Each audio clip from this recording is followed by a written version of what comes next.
नमस्कार मंडळी. तर आजच्या घडीला आजचे विशेष टॉपिक हा आहे आपला की नागपूरमध्ये तो धीरेंद्र पुन्हा आलेला आहे, जो या महाराष्ट्रामध्ये येऊन महापुरुषांचा वारंवार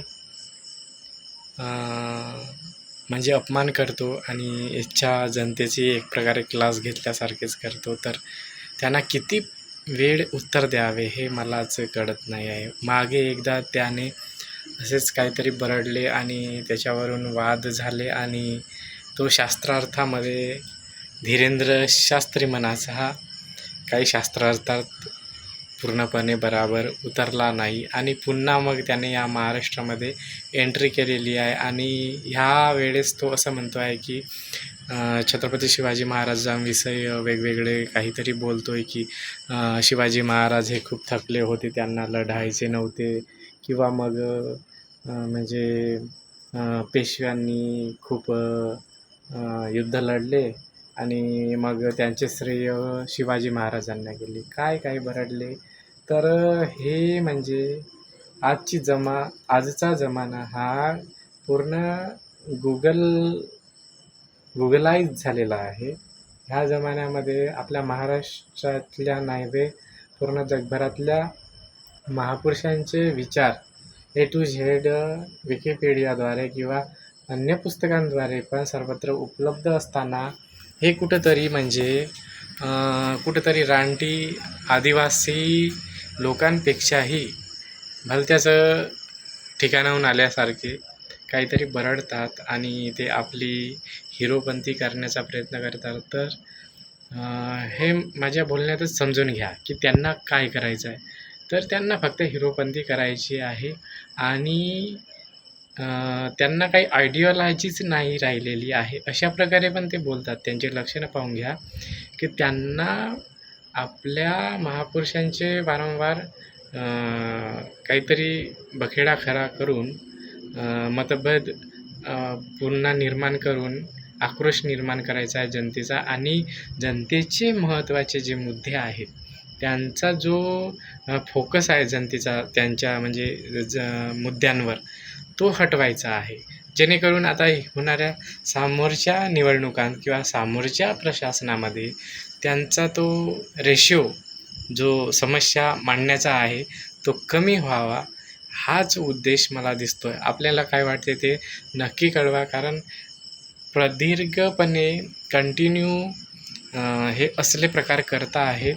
तर याला कारण म्हणजे काय त्यांना या भारतातली म्हणजे परिस्थिती माहीत नाही आहे का, की नुसते उठले सुटले तेच बरडतात की यानं असं केलं, त्यानं तसं केलं, आणि एकही पण माहीत नाही राह. आता पेशवे लढले म्हणून शिवाजी महाराजांचं नाव झालं आहे म्हणतात. तर हे म्हणजे पेशवे कधी आले, शिवाजी महाराज कोणत्या त्या आधीचे, हे सुद्धा त्यांना म्हणजे उलटसुलट करून सांगायचं आहे. आणि जनता आपल्याच अशा मतभेदांना सोडण्यात गुरफटलेली राहो, हे त्यांचे मूळ उद्देश आहेत. लक्षात ठेवा, हे मनुवादी छोटे छोटे बॉम्ब आहेत. एक प्रकारे काय म्हणतात ते दिवाळीला फोडतात ना, तशा प्रकारचे हे छोटे छोटे बॉम्ब आहेत, ज्याच्यातून डिस्ट्रॅक्शन्स म्हणजे तयार होतो.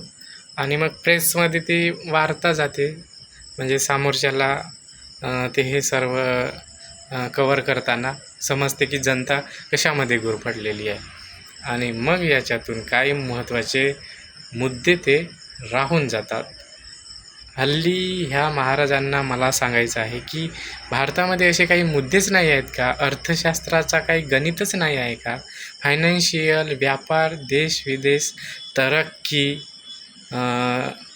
अन्न, जल, सुरक्षा, शिक्षण, वाहतूक, असे काही मुद्देच नाही आहेत का यांना हँडल करायचे? खरं तर हे अध्यात्माच्या पलीकडे जाऊनसुद्धा भरपूर काही मुद्दे मांडून आपले प्रभाव जनतेवर ठेवू शकतात, परंतु ते असे ठेवत नाही फक्त महापुरुषांवर, आणि तेही अनपढपेक्षाही अनपढ अशा प्रकारचे वक्तव्य करतात. याचा जनतेला तर भान आहेच, की ते भटकवण्याचा प्रयत्न करतात. पण याच्याही पलीकडे जाऊन जनता फक्त ह्याच मुद्द्यात गुरफटून राहो, ह्यासाठी हे वारंवार कार्य करतात आणि आपलाच ट्रेंड असा नॉन बायोलॉजिकल निर्माण करण्याचा प्रयत्न करतात. तर लक्षात ठेवा आणि माझे हे वक्तव्य मी इथं पूर्ण करतो. व्हिडिओ कसा वाटला तर प्लीज लाईक करा आणि फ्रेंडमध्ये शेअर करा.